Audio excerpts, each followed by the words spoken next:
Hello everyone and welcome back to Football Manager 2024 and another experiment today where we're going to see what happens in this game if you give a non-league team unlimited money. Normally I would just give a team like this £1 billion and then see what happens, but money is just not as valuable as it used to be when I first started doing this experiment years and years ago, and now we have to just give them constant influx of cash to be able to compete with the big teams, otherwise they just plateau around League One. So what I've done this time, instead of just giving them cash up front, is if we edit Spennymoor Town's details, and by the way, Spennymoor, perfect name for this, perfect team for this experiment with that name. They have got a bank balance of £400 million. I've upped their transfer budget, their wage budget, and given them what used to be called a sugar daddy and is now called a rich benefactor.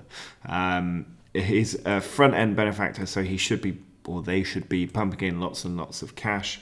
The other thing that I've done, which is new in the in-game editor, you used to have to go into the full game editor to do this, is improve their regular income. So you can see they've got other income listed here of 50 million. Now the important thing to note is that this is 50 million total value, and this is a 4-year contract. So that's going to be 12.5 million, I think, per season for the club. We've then doubled that for a 6-year contract. So again, you're looking at about 16 million a year. And then we've got the big old 500 million over 6 years. So there we're looking at about 80, 90 million per season. And I will scale this up year on year if they're burning through the money. But they've already got 400 million. They're looking at probably 180 million a year coming into the club, which should be more than enough, more than most teams would spend on transfers and wages at any given point. The other thing that is important about doing it this way is that it counts as commercial income.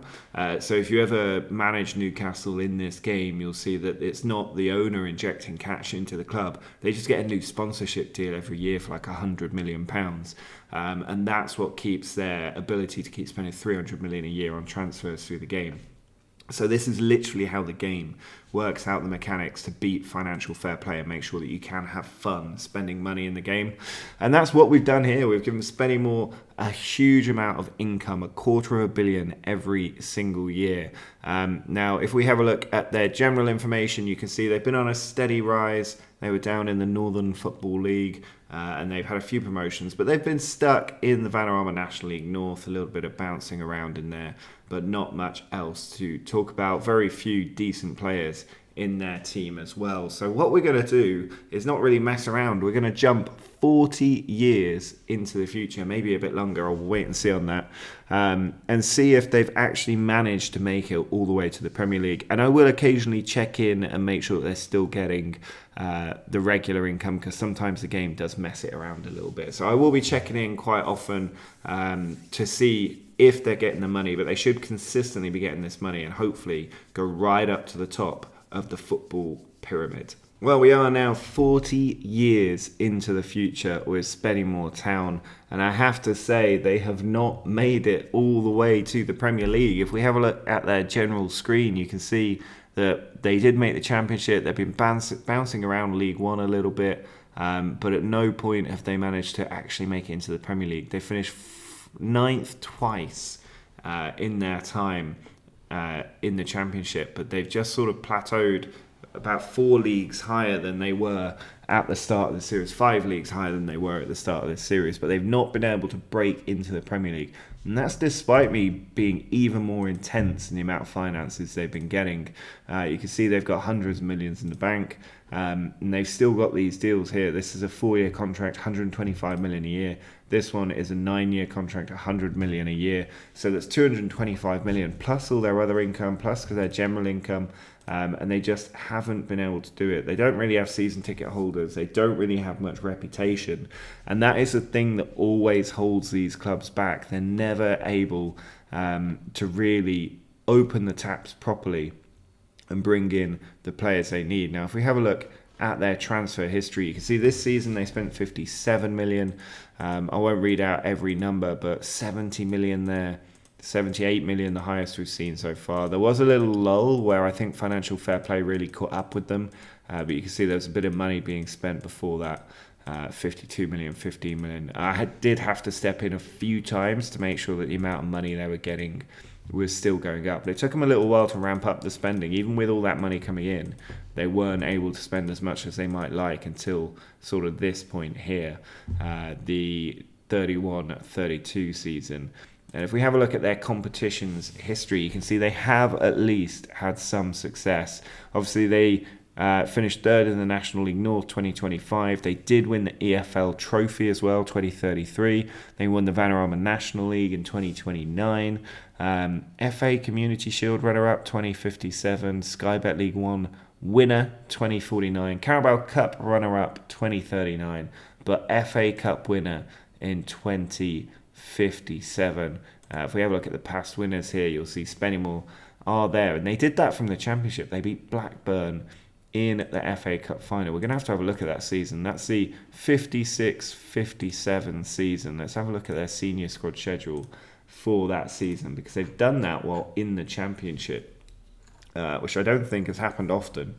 But they beat Manchester United on penalties, got past Birmingham, beat Newcastle on penalties in the FA Cup semi-final, and then managed to win in extra time against Blackburn Rovers to win the FA Cup 2-1, which means presumably they were in Europe the next season, and they've qualified for Europe before, not even just Europe, the Europa League, not even the Europa Conference League.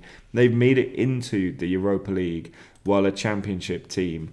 And you can see they actually got a draw with Lyon in their first game. They beat Trabzonspor. I can't pronounce that team. Austria Vienna they drew with. Maribor they drew with. Groningen they beat. Legia Warsaw they beat. Stromgatz they actually qualified for the knockout stage. They beat Utrecht 3-1 away from home. And then they went through on penalties. I thought they'd be beaten on penalties, but they actually won on penalties against Utrecht, and then played Watford of all teams in the round of 16. That I actually didn't know that was happening until I saw it right now while recording this video. I did not realise that had happened.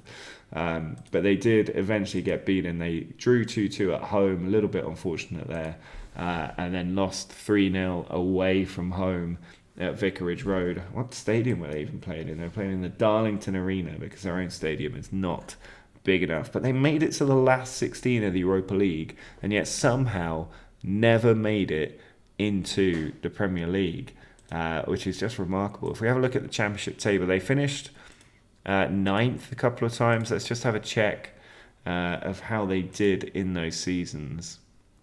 And also if they did get points deductions, because you can see other teams here with points deductions, so you never know. But there they are. They finished ninth this season. Oh, so close to potentially getting a playoff spot, but not enough going for them. Flirting with relegation a little bit there. That is so funny. UEFA Europa League, they won the FA Cup that year. That's remarkable. And then ninth place again, so close to potentially getting in the playoffs, but they just aren't able to kick on from where they've been. I don't really know why. They've got the money coming in, so it's a bit unusual that they've not been able to make it to the next level. If we have a look at their senior squad just quickly, maybe switch this to transfer info. You can see there's some decent value in that team. I mean, it's not brilliant. A few players towards sort of 50 million, but vast majority of them 23, 20, and listed for transfer as well. And then a few up a bit higher than that. But yeah, they're just not investing very well would probably be the answer. And it's probably to do with their facilities. If we look at their facilities, they do have a new stadium now, just been built 30 years ago actually, 31,000 all seater. They're just not selling it out. Good stadium condition, top corporate facilities, excellent training facilities, great youth facilities. It's not the facilities, and due to move to a new stadium fairly soon, which should help them with their finances. 43,000 seater brand new stadium happening next year. So they've not made it yet, but maybe the signs are there that they could do more in the future. Now, if you would like to see a second part of this experiment, do let me know down in the comments. I could try and give them even more cash and push them forward to see if they can make it into the Premier League and get back into Europe once more. So let me know in the comments if you'd like to see that. And if you do want to see that, make sure you do subscribe to the video for the second part. There's Football Manager experiments coming regularly on this channel for you to enjoy. And do drop a like down below if you enjoyed this experiment. But until next time, see ya.